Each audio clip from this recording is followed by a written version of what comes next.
Sa wakas, tapos na naman ang buong araw. Ngayon ay gabi na naman para magpahinga tayo. Magpahinga tayo dahil pagod ang ating katawan at ang ating isipan.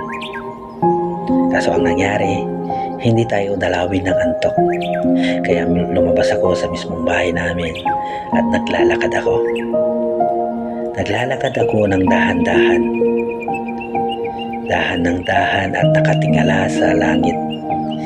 Tinitingnan at pinagmamasdan ang kumikinang na bituin at kumikinang na buwan.